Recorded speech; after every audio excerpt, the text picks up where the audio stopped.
Susan Stockton, Yes. Jim Bodenhammer, Abstain. Corey Manuel, Yes. Jennifer Baker, Yes. Nick Reed, Yes. Philip Frame, Yes. Bob Van Haren. Yes. All right, any committee report questions? If not, before we go into new business, there was a request made at the last city council meeting by the city attorney, and he asked for a microphone like they've got in Harrison so that he and Scott wouldn't have to share. So, Mr. Morgan, the office got together and made you a microphone. It looks like. I'll give this back to Scott in just a minute, but this is what I would expect Harrison to use. And if you throw it at them, they couldn't catch it. So, with that, Roger, let's go ahead and go into the new business, please. All right, this is an ordinance. It's an ordinance vacating road and utility easements located on Charles Blackburn Drive within the city limits of Mountain Home, Arkansas. Whereas petitioner, being the owner of the lots over which the road and utility easements are located, consents to the abandonment, therefore be it ordained by the City Council of the City of Mountain Home. Section 1, the City of Mountain Home hereby vacates the road and utility easements described as follows. It gives a meets and bounds description for a 40-foot right-of-way easement and another meets and bounds description for a 15-foot utility easement. And the last paragraph is the emergency clause. Mr. Sanders.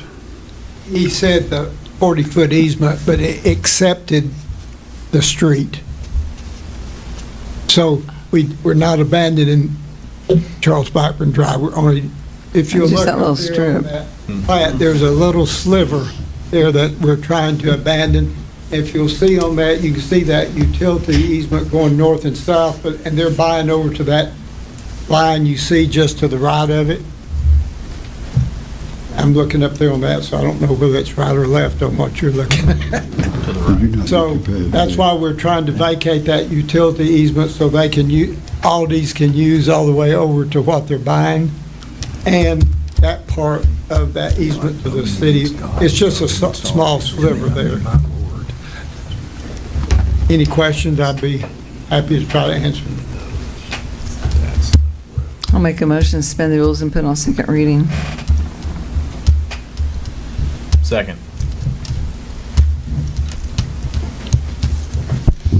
Bob Van Haren, Yes. Corey Manuel, Yes. Jennifer Baker, Yes. Nick Reed, Yes. Susan Stockton, Yes. Philip Frame, Yes. Jim Bodenhammer. Yes. It's an ordinance vacating road and utility easements located on Charles Blackburn Drive within city limits of Mountain Home, Arkansas. Motion to suspend the rules, put on third reading. Second. Move Mike. Corey Manuel, Yes. Nick Reed, Yes. Susan Stockton, Yes. Jennifer Baker, Yes. Philip Frame, Yes. Jim Bodenhammer, Yes. Bob Van Haren. Yes. It's an ordinance vacating road and utility easements located on Charles Blackburn Drive within city limits of Mountain Home, Arkansas. Motion to adopt. Second. Jim Bodenhammer, Yes. Bob Van Haren, Yes. Nick Reed, Yes. Philip Frame, Yes. Jennifer Baker, Yes. Susan Stockton, Yes. Corey Manuel. Yes. I don't usually ask for emergency But you're clause, going but to all this these time. would like to get started a little sooner. We definitely want them to, so I'll make a motion to adopt the emergency clause. Second. Everybody wants all this. Corey Manuel, Yes. Susan Stockton, Yes. Jim Bodenhammer, Yes. Jennifer Baker, Yes. Bob Van Haren, Yes. Nick Reed, Yes. Philip Frame. Yes. Have you ever noticed how he always says, I hardly ever ask for Hardly emergency ever. clauses? He prefaces Never that fails. every Yeah, time. yeah, every time. Every time. Every time. And now you want to go somewhere, don't you? Back for it to eat. Yeah. Hold the Yeah, table be for us. excused. You certainly may. We'd like for you to leave, Mr. Sanders. All right, next on the agenda is Paul Neal with the Baxter Day Service Center. The last time I think we had a conversation, Paul, it was about coming back and telling us about activities and what y'all are trying to do. So I guess you're the one who got the honors. Okay, thank you. I'll hand out a copy of what I'm going to be speaking out real quick. And then get started. Pass them along. Here's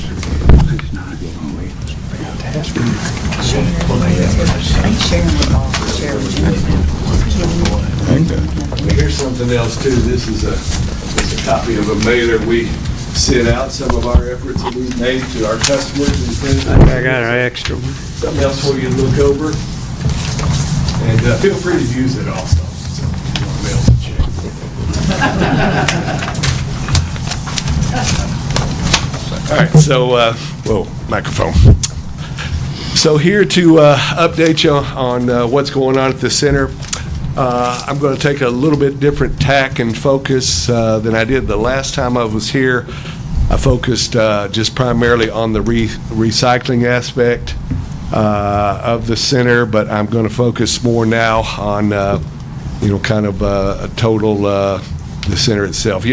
We are Baxter Day Service Center. The recycling is a big part of it, but really what we're about is serving those 40 mentally challenged adults down there. So that's our purpose. So the recycling is a big part of it, and I hope it stays that way, but mostly we're there to serve the clients is our number one purpose, and we're very passionate about it. So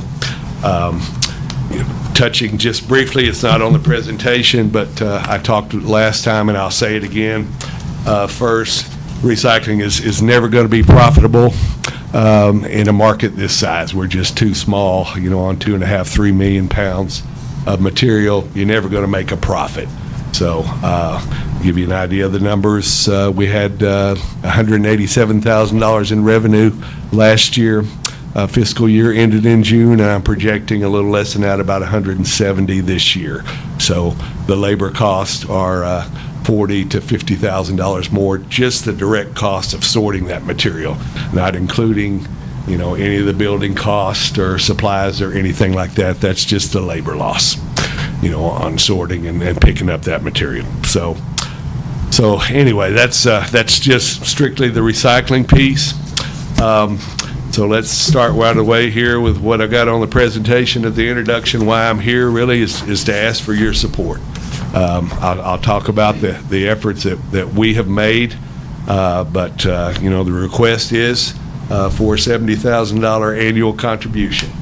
I know it's time for the city budget. Y'all, I think, are already getting started on that. So, we're asking for that to support our recycling operations for the city and county. That funding is critical to sustain the opportunities we provide to those clients. Those are our developmentally disabled adults, and we provide work services, adult development, and community integration training for those folks, and we're very proud and passionate about what we do. So what are our current challenges that kind of got us to where we are here in the last few years? Our Medicaid revenue is down. Our enrollment has been declining for several years. So that seems to have stabilized here in the last year or so, around that 40 number, but that's been a big issue for us in recent years. A couple of reasons for that. One, we just had an aging population, and two, it's just much more difficult to get younger folks into the center now. Kind of an arduous process based on some federal regs that came in back in 2015. They have to go through an evaluation process and try to work in the community, or at least be judged that they can't. And it's many of our parents and guardians are not wanting to participate in that process. It's kind of, as I said, an arduous process. And so they're just sitting at home until they're 25, many of them. And guess what? After they've sat at home, for 6, 7, 8 years, it's a little tough to get them up and motivated out into the workforce. So that's something we're running into. That process does seem to have gotten a little bit smoother, and we're starting to see, at least a few transition through that process and come to the center. So hopefully that will improve. So along with that, but staying kind of with the Medicaid revenue, those rates have not increased in over 10 years. They're on their third rate study now. The two previous ones, there was no increase that came out of that for us. Some of the other areas got an increase, but no increase for that, either in Medicaid funding, and our state funding, which is a much smaller piece, has not increased in many years as well. So The market decline has been serious in the last year, in the last 2 or 3 years, but now we're at historically low recycling prices. So that's really been challenging for us as well. There's some, speculation out there that will rebound some in maybe next year or 2027, but as you'll see from the numbers when I get to those, we've got serious issues now. So along with that, with the serious financial trouble we've had, most of our infrastructure and equipment is aging. So we're having to put in, more maintenance and more labor to keep those machines, forklifts, trucks, balers running. So along with that grant support from ADEQ that has bought all of that equipment is no longer available.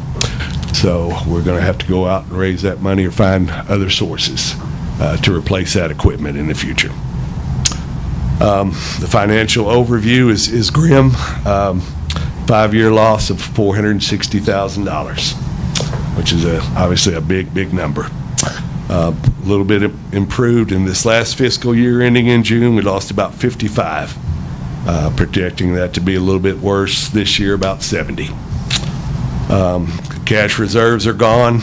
We currently have a $150,000 SBA loan we're paying back. We're $75,000 into a $125,000 line of credit. Fundraising and cost-cutting efforts, we feel like we're trying as hard as we can. We pulled in about 50,000 or 53,000, 51. If I could calm down and read, through direct marketing and corporate sponsorships in the last year. Those flyers that I handed out, we've been out shaking hands and asking folks. Arvest Bank has helped us out with a golf tournament and some other grant money. The Legacy Club just about to bring us a check for their tennis tournament they had. So, we've had some public support and some good corporate donors out there, and we're going to continue with those efforts. We have an endowment fund we started with the Twin Lakes Community Foundation and have received several donations there. Just recently launched a GoFundMe campaign. It's kind of kicking that off. You may have heard about this. Beginning this month, we started to charge our cardboard customers for picking up the cardboard. So that is another effort that we have made. Kicked that around for years and hated to do it, but the rates we're charging, anywhere from $40 to $200 a month, are significantly lower than what Methven would charge them to haul it off. So we've got about a little over 150 of our 200-plus customers have committed to pay those rates, and that should generate about $50,000 in annual revenue going forward. So 80% of those customers are in the city, by the way. So we reduced our staffing as low as we can to state mandated levels, and enough to take good care of our clients and get the work done. So we also eliminated our lunch service for both clients and staff, which saved us about $50,000. That was a very painful choice we had to make a couple of years ago as well. So the next thing is we got a lot of needs. So, as I said, we're trying as hard as we can to go out and raise money and appeal to the public, and we'll continue to do so. But our list of needs is long. So a lot of that money has got to go, towards these needs, and hence why we're asking for your support. So we got a list here. We need a box truck. That's about $43,000. We do have some leftover grant money to pay for the biggest part of that. We need a new van, and about $90,000 there. Good news is there, at least the last couple of years, there's been a grant program available for that, where we only have to pay 20% of the cost of those. So, but our vans are aging. We have one 2023 van. That's the only van that's in the 20s. So the rest of them go down from there. So have one of those, our 2014 or 15, that's in for a $4,000 transmission rebuild now. So with 100,000 plus miles on it. So we're going to need a couple more of those, in the near future. Another box truck. The list is long. A couple of transport vans as well in the longer term, couple more. A roof for the center, siding for the center. Would love to pave that parking lot. If you've been there, you've seen how rough that can be.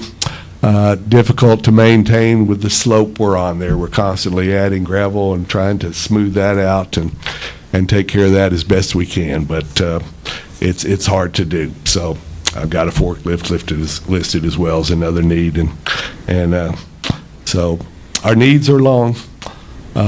So that's why we're here, to ask you to hopefully consider us and help us out with a budget allocation. I know you're about to do that process coming up soon, so it's critical to continue the services at the level they're at and continue to serve our clients. So, we may have some hard choices to make if things don't turn around and we don't get your support. So, may have to discontinue some of the services we provide or switch our schedule around. I don't know, but tough choices are ahead without support. So, anybody have any questions? I have a couple. Sure. How much does the county give you? The county gives us 52 right now, 52. 52,000. And did you ever talk with the grant writer here? I have not talked to her. I spoke to another grant writer. The difficult position that we're in now with grants is our financial condition. So they don't like to give a lot of money to people that are in the red every year. It's Not a lot of them available right now. and that's They're getting true real, as very well. slim. Yep, slim pickings out there right now as well. So those highway department grants I was talking about, for 3 years, those were not available. They have been back the last 2. But it's just tough, and that's a federal program there, and sometimes they just close the door and don't have enough funding on it, so. So did you say that you had got a grant for the client transport van, or is your? Well, I'm counting, I'm sorry, I do not have that yet. I'm hoping to get that because it has been back open the last couple of years, and looks like they're going to have funding for next year. I'm getting, So then that's you not. need to raise about 18,000 matching? Yes, ma'am, that's correct, yeah. Okay, So Paul. how did you come up with that 52,000? How did the county come up with that? Where was that? How was that? That's, when I started 20 years ago, I don't have the exact figure for you, but it was less than 20,000. It might have been 17, 18,000, and then, that's just grown over the years through my request. They gave us a large jump. A couple of years ago, we went from I think we were at 36, 37, up to the 52. I believe that was 2 years ago. Now, the way it works for them is they don't actually give us that money. They don't send us a check. We present the expenses to them, and they pay them. So it is listed. We do have an actual line on the county budget, but we don't ever actually see that money, and it doesn't show up in any of this profit and loss stuff I'm giving you. They just actually pay those expenses. So insurance, those grants I was talking about through ADEQ, okay, those actually, grants actually came to the county, and the city would be eligible as well if they ever come back. As a matter of fact, we do have one trailer down there that the city actually owns. May not be aware of that, but it's 15, 20 years old now. But anyway, so those grants go through the county, and so the county budget pays for all the maintenance and the gas on those to go pick up the cardboard, and then supplies for the balers and stuff like that. Doesn't cover all those costs, but some of it. Well, and Rick Steiner's here on Quorum Court if you wanted to ask him. Okay, Paul, I got 4 or 5 questions. Okay, for sure. you. I'm just going to start at the top. Go ahead, sure. As you went down that page there, on the lunch issue. I know, has the food bank done anything? Have y'all worked with them? Because they do some lunches for like our kids at school and stuff like that, and at the youth center.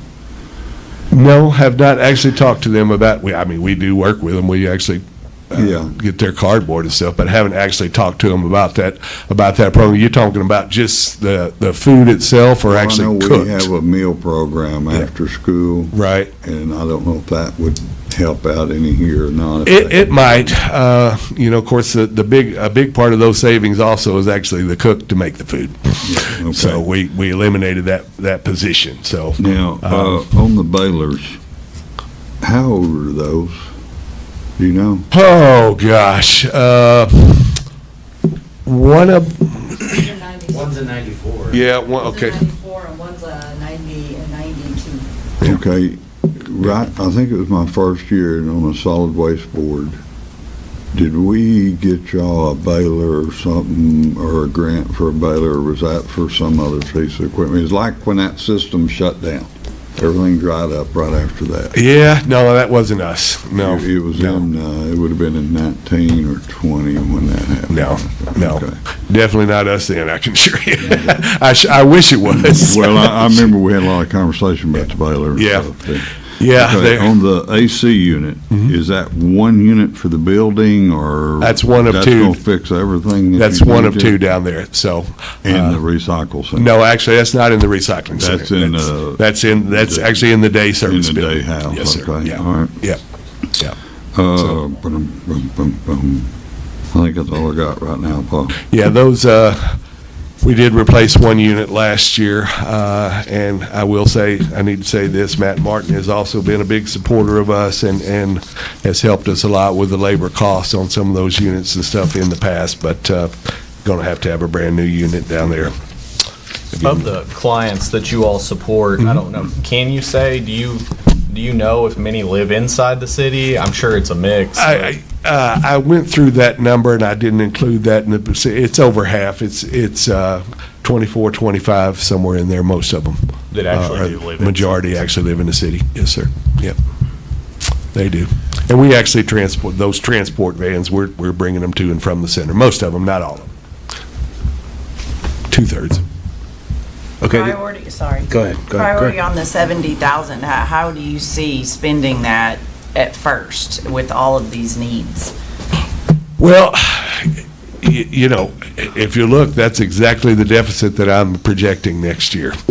So, right now, that will not meet any of those needs. That'll just get us back to an operating, break even. So we'll use whatever money we can continue to raise from the public, to go out and fill some of these needs. So, I don't think they're going to keep giving us more credit at the bank. Eventually, we're going to have to start going the other way with some of this stuff, so.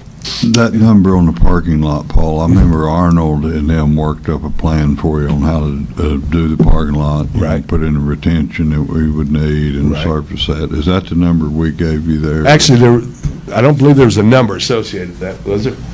We got it, I got a number, I don't know if we got it sent to them. I think maybe we just sent them a plan. Yeah, I didn't see a number on it, Okay. no, All right. no. I got a call. Because we've got a cost put together Yeah, on that. that was just my guess, because the one we had gotten 7 or 8 years ago, the last one for the public area was like just a little under 50,000. And also, we're going to need, so I figured, the way costs have gone, and we're also going to need some concrete where the truck, the semis park as well, Yeah, okay. so. Paul, have you Well, gone to any other cities, Gassville, Cotter? No, Norfolk, not so far, and I know we do get some material from there, but, we feel like the majority of it comes from Mountain Home and throughout the county, so.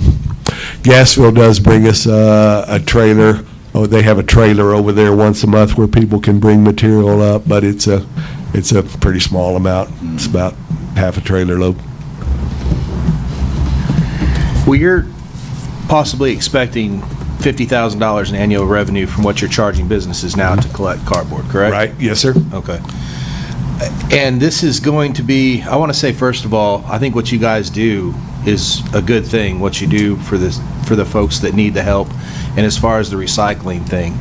But this is going to be one of those things where it was April, May, you came into the city hall and you said, we're not doing recycling.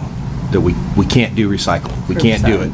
Curbside. Curbside you're Okay. talking about. Yes, sir. And so there was really no discussion, there was really no movement in that, there was no, it was a decision that you made, correct? Yes, sir. Okay. So now that's not available to the citizens of Mountain Home. Right. But you're going to ask us as a council then to take their tax money to support something that you took away from them. And so that's where I'm going to feel that I'm going to have a little struggle with this, because I had people that were pretty upset about it because they had contributed to you guys separately from what they were getting from the city. And then now it's like, okay, well, we want money to do this, but we took all this away. And there was no question, there was no, hey, let's take 6 months and review this, see how we can make it better, see how we can do any of that. So that's where, again, I think what you're doing is great for the people that you're doing it for, and I think your mission is positive. I just don't know that the citizens of Mountain Home, or part of the citizens of Mountain Home, I should say, are going to be as in much favor of supporting something with their tax money that they have to do more to get it done with. I kind of understand where you're coming from a little bit there, and a lot of things went into that decision the way that played out. But the services, we feel like the services are still available. That was a tough decision we had to make, but people are still able to bring it to us, and there is a service in town who will actually pick it up for them, if they're willing to pay. But again, that's another. So if they've got to pay somebody to come and get it, and then there's going to be other money paid. That's where I'm at. I'm just trying to see how we can even add clarity to this to justify it. Well, I'll go back to what I said at the beginning. It's a money loser, and it always has been. So, there's no way we can continue to sustain it really without. I mean, if prices rebound, that will help some too. But long term, we're just going to have some support to maintain the services at the level they're at now. Yeah. Well, I know this is just one example to speak to what you just said. I actually have had people that have stopped me when I've been out walking. Right. That have actually said that they would pay to get curbside back. Well, that they'd be willing to pay for curbside. But I mean, I think the people of Mountain Home, the vast majority of them want to recycle. No, I think and they I do would too as well. Yeah. And I would just hate to see this not be able to function. I mean, this provides a service to the city.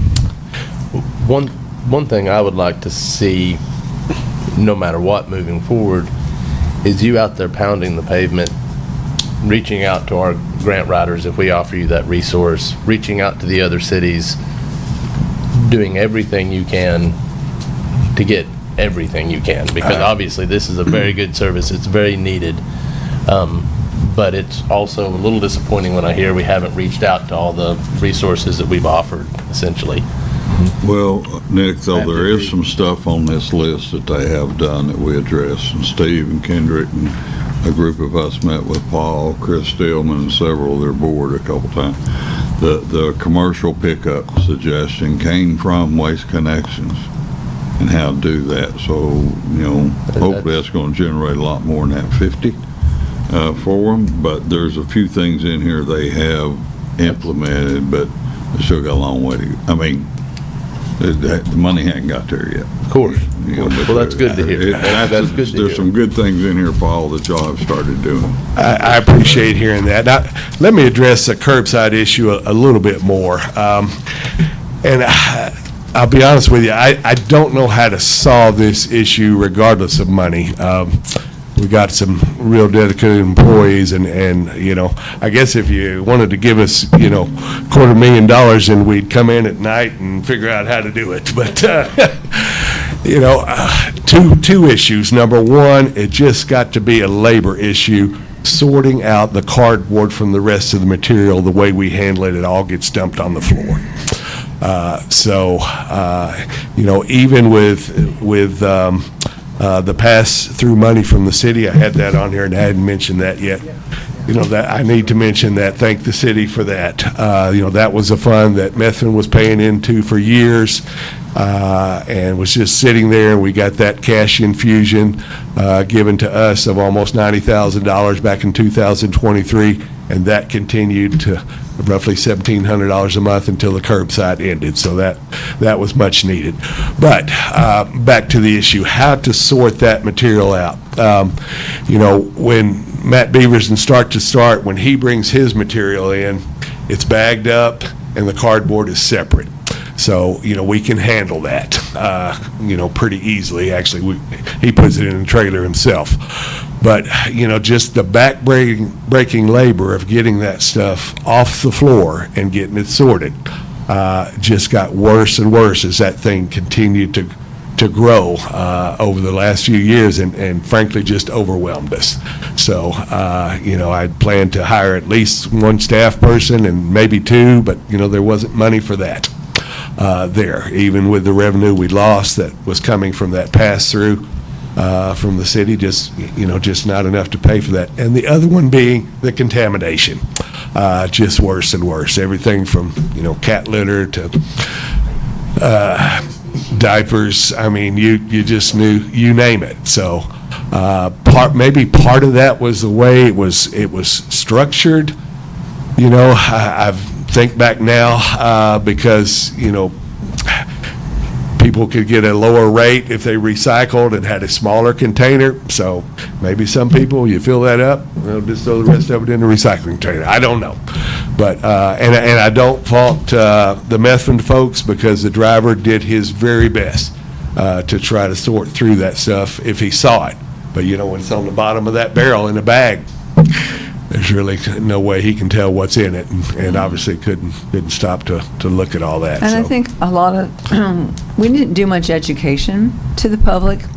I think you're right about people filling up their own bin, and they use the recycling to get rid of the rest of their trash. I think that is part of it. And now all size bins are the same price, so there's no advantage of having a smaller bin. You're going to pay the same price. Right. But the other thing we did not do was say, please separate cardboard from the rest of it. And please, this is what we do not take styrofoam, and we do take blah, blah, blah. We didn't educate like we're supposed to. Yeah. Years ago when Methvin came, and I'm probably only one on council here, and only Roger would remember this, when they came to raise their prices from the large medium cart to the large cart, and that's where that $1.50 a cart or whatever came from, that was going to go in that separate account. Part of that was to educate the public on recycling. Well, it was never used for that, and I'm glad you guys finally got that money. But years ago, we used to put a flyer in the water bill. I'm not sure if anybody saw that. But there's a lot of other ways now to educate, Facebook or any social media or anywhere. But I think if you did recycle, even now, I try to separate my cardboard since I came to your facility and saw that it needs to be separated. I didn't know that before. Methvin had said just throw everything in the bin. They didn't say, please separate cardboard. So that would help you all. Even now, even if you don't do curbside again, it would still help people to know, put your cardboard in a separate bag.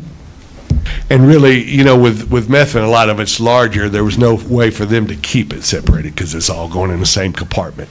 There are trucks out there that have multiple compartments where they could actually sort it, but not any truck that they But now have. we can educate people, that those of us that are still bringing it to the center, to know to do that.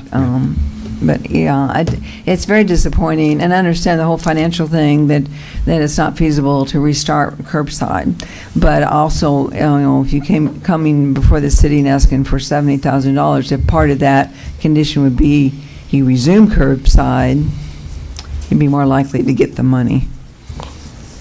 Well, the other side of that, though, too, is then you've got to try to rearrange with Waste Connections to be able to get that set back in, to get back in their schedules, and they've done different things that they've changed as well. I know the guy that picked up the recycling, I think, went and found another job. So, yeah, there's lots of aspects to that. But Paul, what I'd like to tell you tonight is, this is a good update.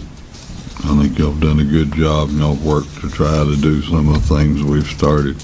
Yes, it is our budget cycle coming up here over the next 6 weeks, or so that we'll be working on that. And, to be up to the council to decide what we want to put in the budget, how we want to do that for you right there. There's not anything we can guarantee you tonight. I understand. And we won't do that, and won't even attempt to do that tonight for you, but this is some good stuff that started, okay? Okay. Please reach out to me if you have any questions or would like to come tour the center. I know 2-3 of you have been to the center, but love to show you around, show you what we do and some of the challenges we're facing. So, And I would please like reach to out. also say to the council, for years, we have assumed that the Day Service Center would provide recycling services without ever helping them financially. And I really think when it comes to the budget time, we need to recognize what they have done and what they have continuing to do and find some way to help them and the service they provide. Just I my agree. Yeah. opinion. All right, any other questions or comments about Paul's information? Appreciate it. Thank you very much. Appreciate it. If not, I don't have any, I do have one announcement, as I was giving Roger the mic Special there. microphone. I will, for those of you who don't know, the population of Mountain Home went up by 4 last Friday. Because the son and his wife and them 2 granddaughters are here. Sounds like a happy grandpa to me. One of them's fixing to have a birthday here in a few minutes, her number 2, so if somebody will adjourn this meeting, we're going to eat cake. Motion to adjourn. All in favor? Second. I bet your wife said it too. Hey, let me ask you this one.